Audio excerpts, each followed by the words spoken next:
Aston Villa are one of England's biggest football clubs, and recently they've overcome some financial troubles to be back amongst Europe's elite, winning European trophies and playing in the Champions League again. But what if I told you they could be heading for some difficult times? Because why are they selling all their best players? And will Unai Emery's team fail or be able to overcome these challenges? Let's find out. Welcome to another episode of TAMFC, where we break down football developments holistically to inform the opinions of football fans and ultimately make it easier for viewers to digest. So to understand Aston Villa's current situation, I need to take you back till the 2020-2021 season. Villa had cemented themselves as Premier League regulars by finishing 11th, 6 spots higher than the previous season. The club was and is still owned by businessmen Nassif Sawaris and Wes Edens, who bought the club in 2018. Under then manager Dean Smith and previous sporting director Garcia Pritchard, they built a solid foundation of players, including Tyrone Mings, Henry Konza, John McGinn, Douglas Luiz, and Jack Grealish. Plus, under new sporting director Johan Lange, they signed some solid players such as Bertrand Traore, Emi Martinez, Matty Cash, Ollie Watkins, and essentially they spent heavy in the transfer market but didn't sell many players. The following season, which would have been the 2021-2022 season, luckily they sold Jack Grealish for an English Premier League record of £100 million, a little transfer masterclass by Aston Villa. In turn, they used that money and signed a few players such as Emi Puenda, Lucas Dean, Danny Ings, and Leon Bailey, and Ashley Young on a free. Unfortunately, that season they struggled and borderline ended up in a relegation battle. So then in November 2022, they fired Dean Smith and hired Scottish Premier League winning manager and England legend Steven Gerrard. And Gerrard actually did pretty well with the Villa team, getting them to finish in 14th, which is quite a respectable position. He then manages to convince former teammate Coutinho to join on loan, a move later made permanent the following season, which was quite a marquee signing for Aston Villa at the time. But during the 2022-2023 season, Gerrard led an Aston Villa team in limbo, while signing some solid players like Diego Carlos from Sevilla and Boubacar Kamara from Marseille, and selling players like Danny Ings to West Ham, Chukwuemeka to Chelsea, and Matt Targett to Newcastle, once again to try and balance the books. Now this is where things start to get interesting, so listen up. Firstly, Aston Villa ended up firing Steven Gerrard for a poor campaign in October 2022 after only winning about 13 out of 40 matches. They then go on to appoint Spanish legend Unai Emery, who had just won the Europa League with Villarreal, as the manager of Aston Villa. Then in June 2023, due to an internal restructuring, Villa signed Monchi as their president of football operations, a fancy title for director of football, but a very impressive signing for a club such as Aston Villa. And Monchi was renowned for overseeing epic eras at Sevilla and AS Roma. So initially, Monchi was supposed to work alongside then sporting director Johan Lange. But then Johan Lange left Aston Villa in October 2023 to join Tottenham as the technical director. He was then replaced by close friend of Unai Emery, Damien Vidagami, which in turn left Monchi with more influence and control over recruitments. The significance of this is that Unai Emery and Monchi were once again reunited. They previously worked together at Sevilla from 2013 to 2016, where they helped Sevilla win a three-peat in Europa League championships. Now, Monchi basically expanded Villa's scouting and recruitment networks, from mainly operating in the United Kingdom to Greater Europe and even South and North America. He essentially added a more analytical approach to scouting and recruitment, and he already had an impressive network at his disposal.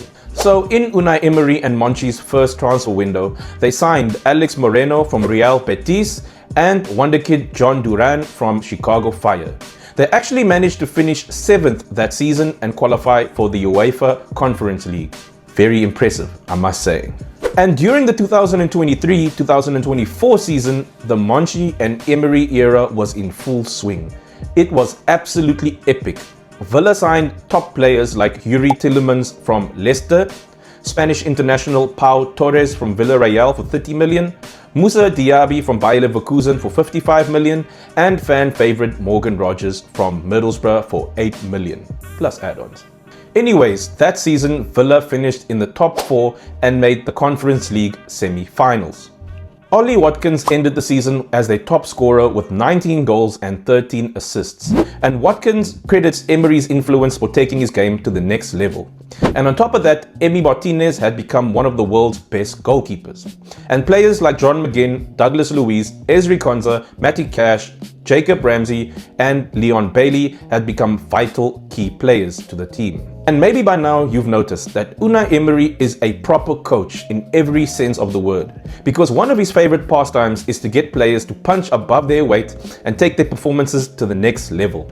And secondly, he has a knack for taking out of form players and turning their careers around, as he was already doing at Aston Villa, and is part of the reasons why he became one of the most revered coaches in world football.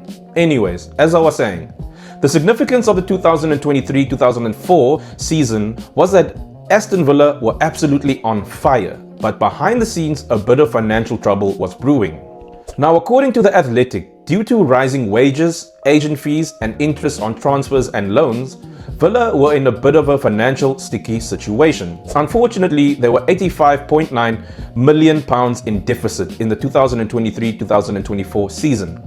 Essentially, Villa were operating at a loss of 3 years, close to £290 million, which definitely hurt the club's FFP and PSR. So in turn, Aston Villa had to sell quite a few players. Hence, they had 2 very busy transfer windows. Some of the players they sold included Kelly Omari to Chelsea for 20 million, Douglas Luiz to Juventus for 42 million, Moussa Diaby to Al Ittihad for 50 million, Jadon Philogen to Ipswich for 20 million, and Cameron Archer to Southampton for 15 million pounds. They sold many other under-21 players and loaned out a couple of other players, including Emi Buenda to Bayer Leverkusen. However, most significantly, in January, they sold wonderkid John Duran for £70 million to Al Nassr, just as he was having a brilliant season, coming off the bench to score some absolute screamers.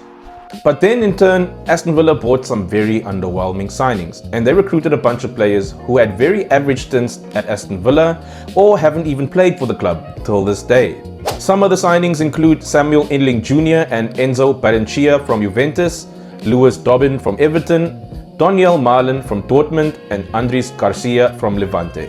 On the bright side though, they did sign Amadou Onana from Everton for £50 million, Ross Barkley from Luton Town for £5 million, and Ian Matson from Chelsea for £38 million. Definitely some solid signings. On top of that, they loaned in Marco Asensio from PSG and Marcus Rashford from Manchester United. Now this was a testament to Monchi and Emery's pool, but these players were on massive wages that Aston Villa had to cover. Nonetheless, they had a very busy and confusing transfer window, as you can imagine. Villa ended up the transfer window with the second lowest net spend, a positive of 42 million, according to the transfer market. And on top of that, they had to pay a few fines for UEFA for their financials not meeting UEFA's minimum SCR at the time, about £9.5 million, with a further £15 million pending. Well, the next season, which would have been the 2024-2025 season, was a little more disappointing for Aston Villa. Although they did make the Champions League quarterfinals and beat Bayern Munich and RB Leipzig along the way, eventually losing to the champions, Paris Saint-Germain, which was quite a positive for the fans and the club, but they marginally missed out on the top 4 by 3 points. A big problem for big spending Aston Villa. Either way, the club was on the right trajectory football-wise, but missing out on the Champions League meant that the club lost about £70 million on revenue and income. But let's fast forward till the 2025-2026 season. Now this is where things start to get very interesting, so listen up. So due to the fact that Aston Villa were already in a very precarious financial situation, made even worse due to missing out on Champions League football, that meant that during the pre-season, June 2025, luckily or unluckily for them, they sold their women's team and warehouse to parent company V Sports to comply with the Premier League's financial regulations. So according to Swiss Ramble, they actually posted a positive year-end profit of £17 million, which is a massive upgrade from the £80 million loss from the previous season. But if you look at the Premier League's PSR, it compares financial performances of a club over the last 3 seasons and limits the club's total losses to £105 million over a 3-year rolling period, which meant that Aston Villa couldn't just go all out in the transfer market. So that summer, their transfer activity was very subdued. They failed to sign Marcus Rashford and Asensio permanently or even extend their loans, only signing Evan Guisson from Nice for £26 million and Victor Lindelof and a free. And let's not forget Marco Bisotto. Top of that, they sold a few fringe players, but they were also kind of forced to sell Jacob Ramsey to Newcastle for £40 million, and they loaned out a few other players like Ealing Jr. and Barrenechea and Leon Bailey, plus released a lot of other players. 3 games into the season, 2 losses and 1 draw, absolute panic stations because the squad was lacking a lot of depth. So by the end of the window, Monchi loaned in 2 players, Jadon Sancho from Manchester United and Harvey Elliott from Liverpool, who Emery later admitted that he actually never wanted Harvey Elliott and that he doesn't see him fitting into the Aston Villa squad. So essentially wasting a whole season of Harvey Elliott's career, unfortunately. Anyways, I digress. So due to such a lackluster transfer window, Aston Villa's director of football, Monchi, stepped down to take up an advisory role within the V Sports Football Group. A really messy start to the season. Some sources say it was due to a frustrating transfer windows, others say it was due to infighting, and some others even say it was due to Villa's inability to meet UEFA's squad cost ratio regulations. They then replaced him with one of Emery's close friends, once again, Roberto Olabe, the former director of football of Real Sociedad, where he spent 7 successful years. Now initially Olabe does pretty well, tying up contracts of Morgan Rogers plus a couple of other key players. And in Olabe's first transfer window, he signs Alisson from Gremio, wonder kid Brian Maggio from Metz, and Tammy Abraham from Besiktas for £18 million. That January, they ended up loaning Douglas Luiz back from Juventus and sending Daniel Marlin on loan to Roma. But from the bad start to the season, Aston Villa really got their act together. They started an incredible run in the Premier League and in the Europa League, with notable wins coming over Liverpool, Manchester United and eventual champions Arsenal. Now Aston Villa's style of play was generally adaptable but pragmatic. Defensively, they were pretty incredible, conceding only 49 goals the whole season, the 5th best in the league. Deploying a 4-4-2 mid-block out of possession, with World Cup winner Emi Martinez being solid with the gloves as usual. Pau Torres and Ezri Konsa formed a formidable centre-back partnership. Matty Cash and Luca Dean were incredible in the fullback roles, going forward and adding numbers to midfield and defence. Emery deployed a 4-3-3 or 4-2-3-1 with a mid-block and high line that included offside traps, and basically a compact defensive shape that forced opposition out wide. The team was structurally disciplined on defense. They played with a solid balance between controlled build-up and direct vertical breaks. Tielemans, Onana and McGinn were essential to pulling the strings in the midfield, and Tielemans and Onana, and sometimes even Kamara, started in a double pivot, setting the pace and feeding the attack. And Aston Villa became the 6th most dominant EPL team in terms of possession. So generally, Aston Villa had a mix between accumulating short passes and quick vertical transitions to create immediate progress up the field.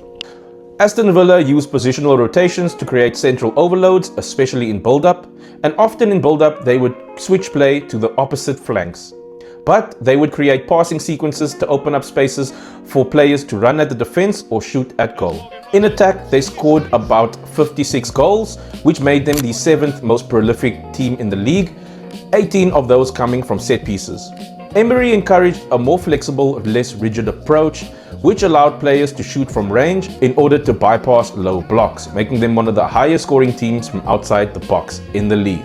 Which brings me to some of the most notable contributions in attack. Emi Buenda played himself back into the team and had a fantastic season. Ollie Watkins was phenomenal, top scorer again with 21 goals in all competitions, and star player Morgan Rogers racking up 14 goals and 11 assists in all competitions. Other players like Kamara, Bogarde, Matson, Mings also put in some great contributions. So in turn, it was a proper team effort. Aston Villa ended up finishing 4th in the league and getting into the Champions League, but they also won the Europa League to cap off an incredible season for Unai Emery and the boys. Now this brings me till 2026, the off-season. Villa are again very busy in the transfer market, and this will be Olabe's first summer window in charge. Keep that in mind. So in terms of outgoing transfers, this season they've already loaned Gerson back to Crystal Palace for the rest of the season. They've sold Daniel Marlin to AS Roma for 23 million, sold Lucas Dean to PSG for 8 million, and sold Tielemans to Man United for 35 million pounds.